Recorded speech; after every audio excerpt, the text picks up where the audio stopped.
ಧರ್ಮ ಮತ್ತು ಅಧರ್ಮದ ನಡುವೆ ನಡೆದ ಯುದ್ಧವೇ ಕುರುಕ್ಷೇತ್ರ ಯುದ್ಧ. ಈ ಯುದ್ಧದಲ್ಲಿ 47,23,920 ಸೈನಿಕರು ಭಾಗಿಯಾಗಿದ್ದರು. ಆದರೆ ಮಹಾಭಾರತದ ಯುದ್ಧ ಮುಗಿದ ನಂತರ ಕೇವಲ 10 ಜನರು ಮಾತ್ರವೇ ಜೀವಂತವಾಗಿದ್ದರು. ಇಷ್ಟೊಂದು ವೀರ ಯೋಧರು ಮರಣವನ್ನು ಹೊಂದಲು ಮುಖ್ಯವಾದ ಕಾರಣ ಮಹಾಭಾರತದ ಯುದ್ಧದಲ್ಲಿ ತುಂಬ ಶಕ್ತಿಯುತವಾದ ಮತ್ತು ಪವರ್ಫುಲ್ ಆಯುಧಗಳನ್ನು ಬಳಸಿದ್ದೇ ಮುಖ್ಯವಾದ ಕಾರಣ. ಮಹಾಭಾರತದಲ್ಲಿ ನಡೆದ ಸಂಗ್ರಾಮ ಸಾಮಾನ್ಯವಾದ ಯುದ್ಧವಾಗಿರಲಿಲ್ಲ, ಅದು ಒಂದು ನ್ಯೂಕ್ಲಿಯರ್ ವಾರ್ ಎಂದು ಇತಿಹಾಸಕಾರರು ವ್ಯಾಖ್ಯಾನಿಸಿದ್ದಾರೆ. ಇಷ್ಟೇ ಅಲ್ಲದೆ ಮಹಾಭಾರತದ ಯುದ್ಧದಲ್ಲಿ ಬಳಸಿದ್ದ ಅಸ್ತ್ರಗಳು ಇಂದಿನ ಕ್ಷಿಪಣಿಗಳಿಗಿಂತಲೂ ಶಕ್ತಿಯುತವಾಗಿತ್ತು ಎಂತಲೂ ಹೇಳುತ್ತಾರೆ. 18 ದಿನಗಳ ಕಾಲ ನಡೆದ ಯುದ್ಧದಲ್ಲಿ 47,23,910 ಜನರು ಮರಣವನ್ನು ಹೊಂದಿದರು ಎಂದರೆ ಇದು ಸಾಮಾನ್ಯವಾದ ವಿಷಯವಲ್ಲ. ಈ ದಾಳಿ ಸಾಮಾನ್ಯವಾದ ಆಯುಧಗಳಿಂದ ಸಾಧ್ಯವಿಲ್ಲ. ಈ ಯುದ್ಧ ನಡೆದ ಸಮಯದಲ್ಲಿ ಪವರ್ಫುಲ್ ಸೆಲೆಸ್ಟಿಯಲ್ ವೆಪನ್ ಬಳಸಿದ್ದಾರೆ. ಈ ವೆಪನ್ಗೆ ಅದ್ಭುತವಾದ ಶಕ್ತಿ ಇರುತ್ತದೆ. ಒಂದು ವೇಳೆ ಈ ಆಯುಧಗಳನ್ನು ಕೆಟ್ಟದಾಗಿ ಬಳಸಿದರೆ ಗ್ರಹಗಳು ಖಂಡಾಂತರಗಳನ್ನು ನಾಶ ಮಾಡುವ ಶಕ್ತಿ ಈ ಅಸ್ತ್ರಗಳಿಗೆ ಇರುತ್ತದೆ. ಇಂತಹ ಅಸ್ತ್ರಗಳಲ್ಲಿ ಮಹಾಭಾರತದಲ್ಲಿ ಬಳಸಿದ್ದ ಮೋಸ್ಟ್ ಪವರ್ಫುಲ್ ಅಸ್ತ್ರಗಳ ಬಗ್ಗೆ ಈ ವಿಡಿಯೋದಲ್ಲಿ ತಿಳಿದುಕೊಳ್ಳೋಣ. ಈ ವಿಡಿಯೋದ ಕೊನೆಯಲ್ಲಿ ನೀವೇ ಹೇಳ್ತೀರಾ, ಮಹಾಭಾರತದ ಯುದ್ಧದಲ್ಲಿ ಅಣುಬಾಂಬುಗಳನ್ನು ಬಳಸಿದ್ದಾರೆ ಅಥವಾ ಇಲ್ಲವೇ ಎಂಬುದನ್ನು. ಬನ್ನಿ ಟಾಪಿಕ್ಗೆ ಹೋಗೋಣ.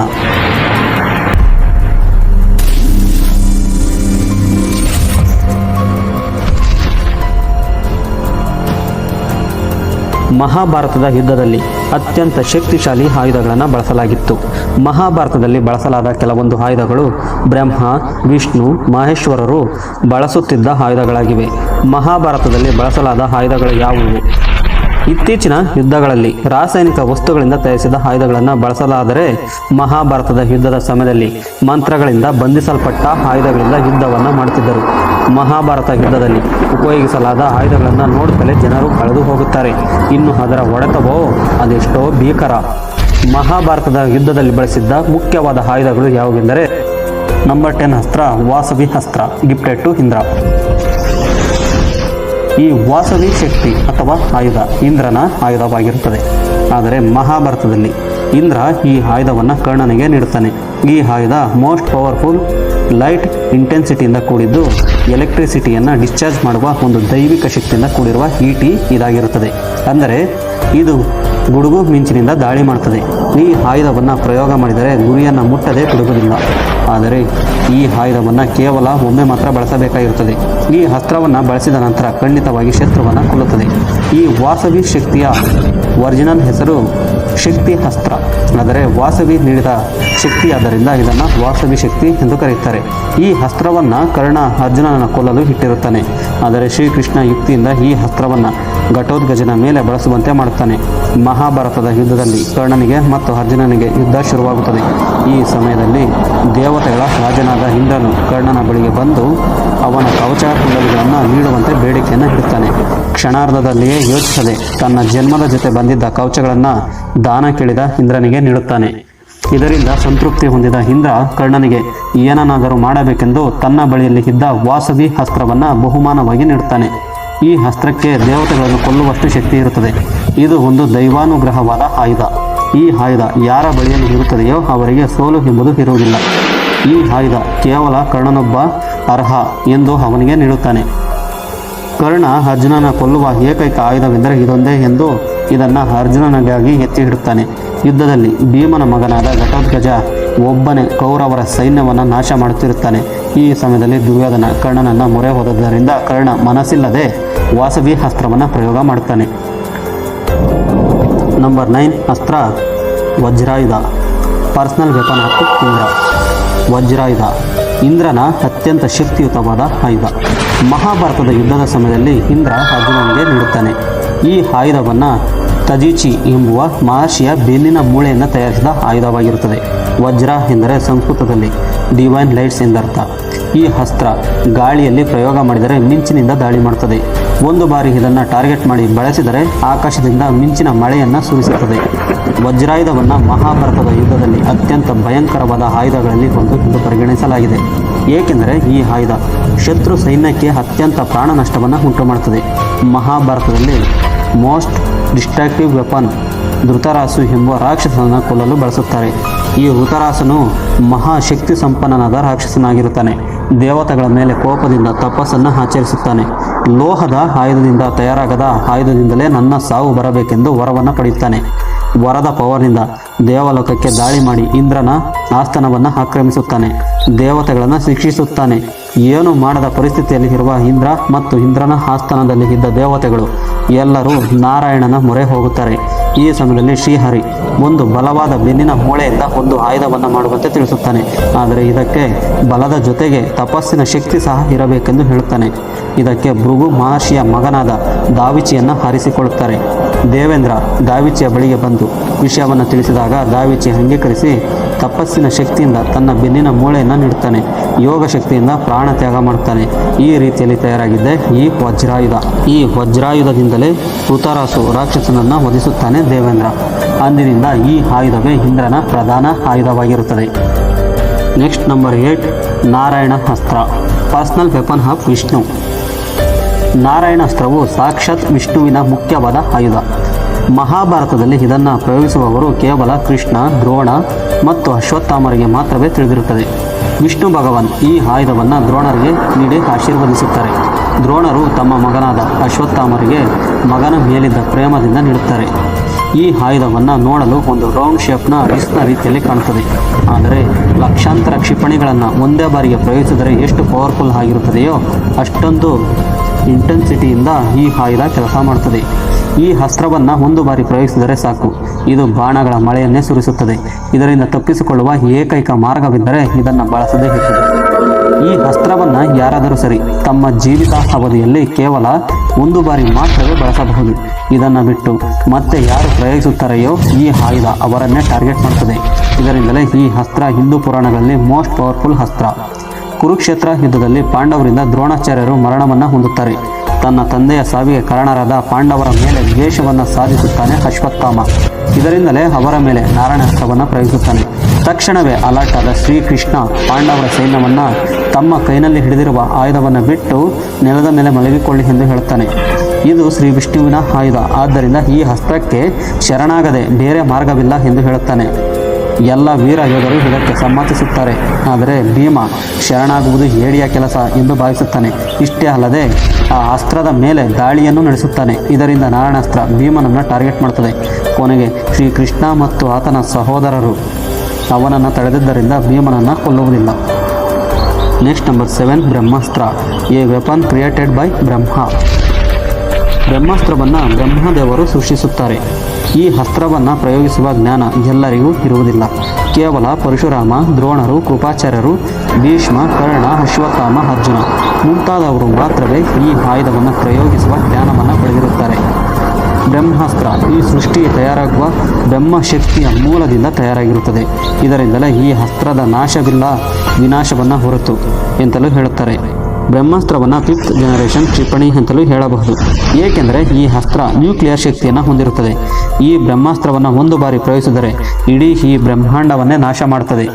ಆದರೆ ಬ್ರಹ್ಮಾಸ್ತ್ರವನ್ನು ಪ್ರಯೋಗಿಸಿದ ನಂತರ ಪ್ರಯೋಗಿಸುವುದು ಬೇಡ ಎಂದೆನಿಸಿದರೆ ಹಿಂದಕ್ಕೆ ತೆಗೆದುಕೊಳ್ಳಬಹುದು. ಆದರೆ ಈ ಅಸ್ತ್ರವನ್ನು ಉಪಸಂಹರಿಸುವುದು ತಿಳಿದಿರಬೇಕಾಗುತ್ತದೆ. ಯುದ್ಧದಲ್ಲಿ ಭೀಷ್ಮರು ಪರಶುರಾಮರ ಜೊತೆ ಯುದ್ಧವನ್ನು ಮಾಡುವ ಸಮಯದಲ್ಲಿ ಬ್ರಹ್ಮಾಸ್ತ್ರವನ್ನು ಪ್ರಯೋಗಿಸುತ್ತಾರೆ. ಇದೇ ರೀತಿಯಲ್ಲಿ ಕುರುಕ್ಷೇತ್ರದಲ್ಲಿ ಕರ್ಣ ಅರ್ಜುನರೊಡನೆ ಯುದ್ಧವನ್ನು ಮಾಡುವ ಸಮಯದಲ್ಲಿ ಈ ಅಸ್ತ್ರವನ್ನು ಅರ್ಜುನನ ಮೇಲೆ ಪ್ರಯೋಗಿಸಬೇಕು ಎಂದು ಕರ್ಣ ಭಾವಿಸುತ್ತಾನೆ. ಆದರೆ ಪರಶುರಾಮರ ಶಾಪದಿಂದ ಕರ್ಣ ಆ ಮಂತ್ರವನ್ನು ಮರೆತು ಬಿಡುತ್ತಾನೆ. ಆದರೆ ಮಹಾಭಾರತದ ಕೊನೆಯ ಘಟ್ಟದಲ್ಲಿ ಅಶ್ವತ್ಥಾಮ ಈ ಬ್ರಹ್ಮಾಸ್ತ್ರವನ್ನು ಪ್ರಯೋಗಿಸುತ್ತಾನೆ. ಆದರೆ ಈ ಅಸ್ತ್ರವನ್ನು ಉಪಸಂಹರಿಸುವ ಜ್ಞಾನ ಇಲ್ಲವಾದ್ದರಿಂದ ತೀವ್ರವಾದ ನಷ್ಟವನ್ನು ಉಂಟು ಮಾಡುತ್ತದೆ. ಈ ಅಸ್ತ್ರ ಮಹಾಭಾರತದ ಯುದ್ಧದಲ್ಲಿ ಕೇವಲ ಒಂದೇ ಬಾರಿ ಬಳಕೆಯಾಗಿರುತ್ತದೆ. Next number 6, Brahma Shirshastra, the secret weapon created by Brahma. ಈ ಬ್ರಹ್ಮ ಶೀರ್ಷಾಸ್ತ್ರ ಬ್ರಹ್ಮ ಕ್ರಿಯೇಟ್ ಮಾಡಿದ ಒಂದು ಸೀಕ್ರೆಟ್ ವೆಪನ್. ಅಗ್ನಿವೇಶ ಋಷಿ, ದ್ರೋಣ, ಕರ್ಣ, ಅರ್ಜುನ ಮತ್ತು ಅಶ್ವತ್ಥಾಮ ಮುಂತಾದವರು ಮಾತ್ರವೇ ಈ ಆಯುಧವನ್ನು ಪ್ರಯೋಗಿಸುವ ಜ್ಞಾನವನ್ನು ಪಡೆದಿರುತ್ತಾರೆ. ಇವರಲ್ಲಿ ಅರ್ಜುನನನ್ನು ಬಿಟ್ಟರೆ ಮತ್ಯಾರಿಗೂ ಇದನ್ನು ಉಪಸಂಹರಿಸುವುದು ತಿಳಿದಿರಲಿಲ್ಲ. ಬ್ರಹ್ಮ ಶೀರ್ಷಾಸ್ತ್ರ ಬ್ರಹ್ಮನ ತಲೆಯಿಂದ ಸೃಷ್ಟಿಯಾಗಿರುತ್ತದೆ. ಇದರಿಂದಲೇ ಈ ಅಸ್ತ್ರ 4 ತಲೆಗಳನ್ನು ಹೊಂದಿರುತ್ತದೆ. ಈ ಬ್ರಹ್ಮಶಿರಾಸ್ತ್ರ ಬ್ರಹ್ಮಾಸ್ತ್ರಕ್ಕಿಂತಲೂ 4 ಪಟ್ಟು ಹೆಚ್ಚು ಶಕ್ತಿಶಾಲಿಯಾಗಿರುತ್ತದೆ. ಈ ಅಸ್ತ್ರವನ್ನು ಒಂದು ಬಾರಿ ಪ್ರಯೋಗಿಸಿದರೆ ಸಾಕು, ಎಲ್ಲವನ್ನು ಧ್ವಂಸ ಮಾಡಿಬಿಡುತ್ತದೆ. ಅಣುಬಾಂಬಿಗಿಂತಲೂ ಅಧಿಕವಾದ ಶಕ್ತಿಯನ್ನು ಹೊಂದಿರುತ್ತದೆ. ದೇವತೆಗಳನ್ನು ಸಹ ಕೊಲ್ಲುವ ಶಕ್ತಿ ಈ ಅಸ್ತ್ರಕ್ಕೆ ಇರುತ್ತದೆ. ಕುರುಕ್ಷೇತ್ರದಲ್ಲಿ ಅಶ್ವತ್ಥಾಮ ಮತ್ತು ಅರ್ಜುನ ಒಬ್ಬರ ಮೇಲೊಬ್ಬರು ಈ ಅಸ್ತ್ರವನ್ನು ಪ್ರಯೋಗಿಸಿಕೊಳ್ಳುತ್ತಾರೆ. ಈ ಅಸ್ತ್ರವನ್ನು ಪ್ರಯೋಗಿಸಿದಾಗ ಭೂಗೋಳ ಒಂದು ಭಯಂಕರವಾದ ಬೆಂಕಿಯಿಂದ ಆವರಿಸುತ್ತದೆ. ಈ ಸಮಯದಲ್ಲಿ ಭಯಾನಕವಾದ ಗುಡುಗು ಮಿಂಚುಗಳು ಕಾಣಿಸಿಕೊಳ್ಳುತ್ತವೆ. ಸಾವಿರಾರು ಉಲ್ಕೆಗಳು ಭೂಮಿಯ ಮೇಲೆ ಬೀಳುತ್ತಿರುತ್ತವೆ. ಭೂಮಿಯ ಮೇಲೆ ಇರುವ ಸಮಸ್ತ ಜೀವರಾಶಿ ಭಯಭೀತವಾಗಿ ಚಲ್ಲಾಪಿಲ್ಲಿಯಾಗಿ ಓಡಲು ಶುರು ಮಾಡುತ್ತವೆ. ಒಂದೇ ಮಾತಿನಲ್ಲಿ ಹೇಳಬೇಕೆಂದರೆ ಈ ಅಸ್ತ್ರ ಭೂಮಿಯ ಮೇಲೆ ಒಂದು ಪ್ರಳಯವನ್ನು ಸೃಷ್ಟಿಸುತ್ತದೆ. ಇದನ್ನು ಗಮನಿಸಿದ ನಾರದ ಮಹರ್ಷಿಗಳು ಮತ್ತು ವ್ಯಾಸರು ಈ ಅಸ್ತ್ರವನ್ನು ಉಪಸಂಹರಿಸಬೇಕೆಂದು ಕೇಳಿಕೊಳ್ಳುತ್ತಾರೆ. ಇದರಿಂದ ಅರ್ಜುನ ಈ ಅಸ್ತ್ರವನ್ನು ಉಪಸಂಹರಿಸುತ್ತಾನೆ. ಆದರೆ ಅಶ್ವತ್ಥಾಮನಿಗೆ ಇದು ತಿಳಿಯದೇ ಇದ್ದುದರಿಂದ ಅರ್ಜುನನ ಮೊಮ್ಮಗನಾದ ಪರೀಕ್ಷಿತ್ನ ಕಡೆ ತಿರುಗಿಸುತ್ತಾನೆ. Next number 5, Pashupatastra gifted to Shiva. Pashupatastra ಈಶ್ವರನಿಗೆ ಸಂಬಂಧಿಸಿದ ವಿಧ್ವಂಸಕ ಆಯುಧ. ಇದನ್ನು ಶಿವ ಅರ್ಜುನನ ತಪಸ್ಸಿಗೆ ಮೆಚ್ಚಿ ನೀಡುತ್ತಾನೆ. ಈ ಅಸ್ತ್ರವನ್ನು ಬಳಸುವುದು ಕೇವಲ ಅರ್ಜುನ, ಕರ್ಣ ಮತ್ತು ಪರಶುರಾಮರಿಗೆ ಮಾತ್ರವೇ ತಿಳಿದಿರುತ್ತದೆ. ಇದು ಈ ವಿಶ್ವದಲ್ಲಿ ಇರುವ ಎಲ್ಲ ಅಸ್ತ್ರಗಳಿಗಿಂತಲೂ ಅಧಿಕ ಶಕ್ತಿಯುತವಾದ ಅಸ್ತ್ರ. ಈ ಅಸ್ತ್ರವನ್ನು ಪ್ರಯೋಗಿಸಿದರೆ ಯಾವುದಾದರೂ ಈ ಅಸ್ತ್ರದಿಂದ ಬೂದಿಯಾಗುತ್ತದೆ. ಈ ಸೃಷ್ಟಿಯನ್ನು ಕೇವಲ ಈ ಒಂದು ಅಸ್ತ್ರದಿಂದಲೇ ನಾಶ ಮಾಡಬಹುದು. ಶಿವ ಈ ಸೃಷ್ಟಿಯನ್ನು ನಾಶ ಮಾಡುವ ಶಕ್ತಿಯನ್ನು ಹೊಂದಿರುತ್ತಾನೆ. ಈ ಶಕ್ತಿ ಈ ಪಾಶುಪತಾಸ್ತ್ರದಲ್ಲಿ ಇರುತ್ತದೆ. ಈ ಅಸ್ತ್ರವನ್ನು ಶಿವ ಮೊದಲು ಪರಶುರಾಮನಿಗೆ ನೀಡುತ್ತಾನೆ. ನಂತರ ಪರಶುರಾಮರ ತನ್ನ ಆಪ್ತ ಶಿಷ್ಯನಾದ ದ್ರೋಣರಿಗೆ ಬಹುಮಾನವಾಗಿ ನೀಡುತ್ತಾರೆ. ಕುರುಕ್ಷೇತ್ರ ಯುದ್ಧದಲ್ಲಿ ದ್ರೋಣರು ಅರ್ಜುನನ ಮೇಲೆ ಪ್ರಯೋಗಿಸಿ ವಿಫಲರಾಗುತ್ತಾರೆ. ಕೊನೆಗೆ ಕರ್ಣ ಸಹ ಈ ಅಸ್ತ್ರವನ್ನು ಅರ್ಜುನನ ಮೇಲೆ ಪ್ರಯೋಗಿಸಬೇಕೆಂದು ನೋಡುತ್ತಾನೆ. ಆದರೆ ಈ ಅಸ್ತ್ರವನ್ನು ಗುರುವಿನ ಶಾಪದಿಂದ ಮಂತ್ರವನ್ನು ಮರೆತು ಬಿಡುತ್ತಾನೆ. Next number 4, Brahmadanda. ಈ ಬ್ರಹ್ಮದಂಡಾಸ್ತ್ರ ಒಂದು ಆಯುಧವಲ್ಲ, ಒಬ್ಬ ವ್ಯಕ್ತಿ ತನ್ನ ಭಕ್ತಿ ಮತ್ತು ತಪಸ್ಸಿನಿಂದ ಪಡೆದ ಶಕ್ತಿ. ಇದನ್ನು ಯಾರೂ ಗಿಫ್ಟ್ ಆಗಿ ಪಡೆಯಲು ಸಾಧ್ಯವಿಲ್ಲ. ಋಷಿಗಳು ತಮ್ಮ ಜೀವನ ಪರ್ಯಂತ ತಪಸ್ಸು ಮಾಡಿ ಸಂಪಾದನೆ ಮಾಡಿದ್ದ ಶಕ್ತಿ. ಈ ಶಕ್ತಿ ಅವರಿಗೆ ಒಂದು ಸ್ಪಿರಿಚುವಲ್ ಲೈಟ್ ರೂಪದಲ್ಲಿ ಒಂದು ದಂಡ ರೂಪಕ್ಕೆ ಬದಲಾಗುತ್ತದೆ. ಈ ಅಸ್ತ್ರವನ್ನು ಒಂದೇ ಬಾರಿ ಪ್ರಯೋಗಿಸಿದರೆ ಬ್ಲ್ಯಾಕ್ ಹೋಲ್ನ ರೀತಿಯಲ್ಲಿ ಸಂಪೂರ್ಣವಾದ ವಿಶ್ವವನ್ನೇ ತನ್ನೊಳಗೆ ಸೆಳೆದುಕೊಳ್ಳುಬಿಡುತ್ತದೆ. ಬ್ರಹ್ಮದಂಡಾಸ್ತ್ರ ಒಂದು ದೈವಿಕ ಅಸ್ತ್ರ.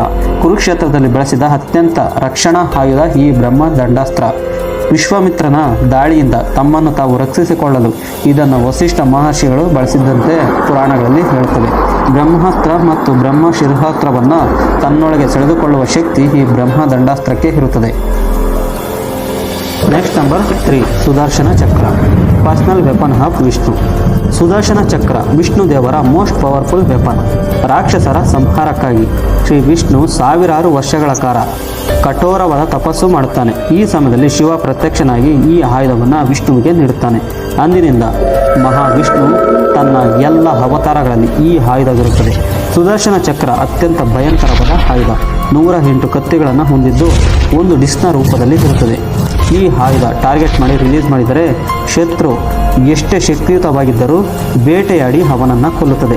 ಟಾರ್ಗೆಟ್ ಕಂಪ್ಲೀಟ್ ಆದ ನಂತರ ರಿಟರ್ನ್ ತನ್ನ ಸ್ಥಾನವನ್ನು ತಾನೇ ಸೇರಿಕೊಳ್ಳುತ್ತದೆ. ಕುರುಕ್ಷೇತ್ರದಲ್ಲಿ ಶ್ರೀಕೃಷ್ಣ ಶಿಶುಪಾಲನನ್ನು ಕೊಲ್ಲುತ್ತಾನೆ. ತನ್ನ ಮಗನ ಸಾವಿನ ಸುದ್ದಿಯನ್ನು ಪಡೆದ ಅರ್ಜುನ ಮುಂದಿನ ದಿನ ಸೂರ್ಯಾಸ್ತವಾಗುವುದರ ಒಳಗಡೆ ಜಯದ್ರಥನನ್ನು ಸಂಹರಿಸುತ್ತೇನೆ, ಇಲ್ಲವಾದಲ್ಲಿ ಅಗ್ನಿ ಪ್ರವೇಶವನ್ನು ಮಾಡುತ್ತೇನೆ ಎಂಬುವಂತಹ ಶಪಥವನ್ನು ಮಾಡುತ್ತಾನೆ. ಇದನ್ನು ತಿಳಿದ ಕೌರವ ಸೈನಿಕರು ಅರ್ಜುನನ ಕಣ್ಣಿಗೆ ಜಯದ್ರಥ ಕಾಣಿಸದಂತೆ ಕಾಪಾಡುತ್ತಾರೆ. ಇವರೆಲ್ಲರನ್ನ ಎದುರಿಸಿ ಜಯದ್ರಥನನ್ನು ಕೊಲ್ಲುವ ಸಮಯ ಸಾಲುವುದಿಲ್ಲ. ಇನ್ನೇನು ಸೂರ್ಯಾಸ್ತವಾಗುತ್ತಿದೆ ಎಂದು ತಿಳಿದು ಶ್ರೀಕೃಷ್ಣ ತನ್ನ ಸುದರ್ಶನ ಚಕ್ರವನ್ನು ಸೂರ್ಯನಿಗೆ ಅಡ್ಡ ಇಡುತ್ತಾನೆ. ಇದರಿಂದ ಕೌರವ ಸೈನಿಕರಿಗೆ ಸೂರ್ಯಾಸ್ತವಾಯಿತು ಎಂಬುವಂತಹ ಭ್ರಮೆಯನ್ನು ಉಂಟು ಮಾಡುತ್ತಾನೆ. ಇದು ತಿಳಿಯದೆ ಜಯದ್ರಥ ರಕ್ಷಣಾ ವ್ಯವಸ್ಥೆಯಿಂದ ಹೊರಬರುತ್ತಾನೆ. ನಂತರ ಕೃಷ್ಣ ತನ್ನ ಸುದರ್ಶನ ಚಕ್ರ ಉಪಸಂಹರಿಸುವುದು, ಅರ್ಜುನ ಜಯದ್ರಥನ ತಲೆಯನ್ನು ಚೆಂಡಾಡುವುದು ಎರಡೂ ಒಂದೇ ಸಮಯಕ್ಕೆ ನಡೆಯುತ್ತದೆ. Next number 2, Trishula. Personal weapon of Shiva. Trishula ಶಿವನ ಅತ್ಯಂತ ಶಕ್ತಿಯುತವಾದ ಆಯುಧ. ಪುರಾಣಗಳ ಪ್ರಕಾರ ಪಾರ್ವತಿ ದೇವಿ ಶಿವನಿಗೆ ಈ ಆಯುಧವನ್ನು ನೀಡುತ್ತಾಳೆ. ತ್ರಿಶೂಲ ನೋಡಲು 3 ಚೂಪಾದ ಈಟಿಯಂತಹ ಮೊನೆಗಳನ್ನು ಹೊಂದಿರುತ್ತದೆ. ಈ 3 ಮೊನೆಗಳ ಅರ್ಥ ಆಸೆ, ಕಾರ್ಯ ಮತ್ತು ಜ್ಞಾನ ಎಂಬ 3 ಶಕ್ತಿಗಳನ್ನು ಸೂಚಿಸುತ್ತವೆ. ಎಲ್ಲಿ ತಪ್ಪು ನಡೆಯುತ್ತದೆಯೋ ಅಲ್ಲಿ ಈ ತ್ರಿಶೂಲವನ್ನು ಪ್ರಯೋಗಿಸಿದರೆ ಅಂದರೆ ತಪ್ಪನ್ನು ಭೇದಿಸುತ್ತದೆ. ಇಂದು ಪುರಾಣಗಳ ಪ್ರಕಾರ ಈ ತ್ರಿಶೂಲ ಅತ್ಯಂತ ಶಕ್ತಿಶಾಲಿಯಾದ ಆಯುಧ. ನೆಕ್ಸ್ಟ್ ನಂಬರ್ 1, ಬುದ್ಧಿ. Divine weapon. ಬುದ್ಧಿ ಎಂಬುದು ಒಂದು ಡಿವೈನ್ ವೆಪನ್. ಯಾರಿಗೂ ನೀಡುವುದಿಲ್ಲ. ಇದರ ಮಾರ್ಗ ಸಿಂಪಲ್ ಆಗಿರುತ್ತದೆ, ಆದರೆ ಹೋಗುವ ಮಾರ್ಗ ತುಂಬ ಟಾರ್ಗೆಟ್ ಆಗಿರುತ್ತದೆ. ಇದಕ್ಕೆ ಇರುವ ಶಕ್ತಿ ಯಾವುದನ್ನು ಬೇಕಾದರೂ ಎದುರಿಸಬಹುದು. ವಿದ್ವಾಂಸರ ನೆಕ್ಸ್ಟ್ ನಂಬರ್ 1 ಬುದ್ಧಿ ಡಿವೈನ್ ವೆಪನ್. ಬುದ್ಧಿ ಎಂಬುದು ಒಂದು ಡಿವೈನ್ ವೆಪನ್. ಯಾರಿಗೂ ನೀಡುವುದಿಲ್ಲ. ಇದರ ಮಾರ್ಗ ಸಿಂಪಲ್ ಆಗಿರುತ್ತದೆ, ಆದರೆ ಹೋಗುವ ಮಾರ್ಗ ತುಂಬ ಟಫ್ ಆಗಿರುತ್ತದೆ. ಇದಕ್ಕೆ ಇರುವ ಶಕ್ತಿ ಯಾವುದನ್ನು ಬೇಕಾದರೂ ಎದುರಿಸಬಹುದು. ವಿದ್ವಾಂಸಕರ ಆಯುಧಗಳಿಗಿಂತಲೂ ಅತ್ಯಂತ ಶಕ್ತಿಯುತವಾದ ಆಯುಧ. ಪಂಚೇಂದ್ರಿಯಗಳು ಎಂದರೆ ಮನಸ್ಸು ಎಂದರೆ ಬುದ್ಧಿವಂತಿಕೆ. ಕುರುಕ್ಷೇತ್ರ ಯುದ್ಧದಲ್ಲಿ ಅರ್ಜುನನಿಗೆ ಬೋಧಿಸಿದ ಗೀತೆಯಲ್ಲಿ ಈ ವಿಷಯವನ್ನು ಪ್ರಸ್ತಾಪಿಸುತ್ತಾನೆ. ವುಮನ್ ಮೈಂಡ್ಗೆ ಇರುವ ಶಕ್ತಿ ಮತ್ತು ಇದನ್ನು ಸ್ಥಿರವಾಗಿ ನಿಲ್ಲಿಸಿದರೆ ಭೌತಿಕ ಸ್ಥಾಯಿಕ ಸ್ಥಿತಿಯನ್ನು ವಿವರಿಸುತ್ತಾನೆ. ನಮ್ಮ ಮೈಂಡನ್ನು ನಮ್ಮ ಕಂಟ್ರೋಲ್ನಲ್ಲಿ ಇಡಬೇಕು ಎಂಬುದನ್ನು ಹೇಳುತ್ತಾನೆ. ಓಕೆ ಫ್ರೆಂಡ್ಸ್, ಈ ವಿಡಿಯೋ ಇಷ್ಟವಾದಲ್ಲಿ ಒಂದು ಲೈಕ್ ನೀಡಿ, ನಿಮ್ಮ ಸ್ನೇಹಿತರಿಗೆ ಶೇರ್ ಮಾಡಿ. ನೀವಿನ್ನೂ ನಮ್ಮ ಚಾನಲನ್ನು ಸಬ್ಸ್ಕ್ರೈಬ್ ಆಗಲಿಲ್ಲವೆಂದರೆ ಸಬ್ಸ್ಕ್ರೈಬ್ ಆಗಿ ಪಕ್ಕದಲ್ಲಿ ಇರುವ ಬೆಲ್ ಬಟನ್ ಪ್ರೆಸ್ ಮಾಡಿ ಆಲ್ ನೋಟಿಫಿಕೇಷನ್ ಆನ್ ಮಾಡಿ. ಈ ವಿಡಿಯೋದ ಬಗ್ಗೆ ನಿಮ್ಮ ಅನಿಸಿಕೆಯನ್ನು ಮುಕ್ತವಾಗಿ ಕಾಮೆಂಟ್ ಮಾಡಿ. Thank you for watching.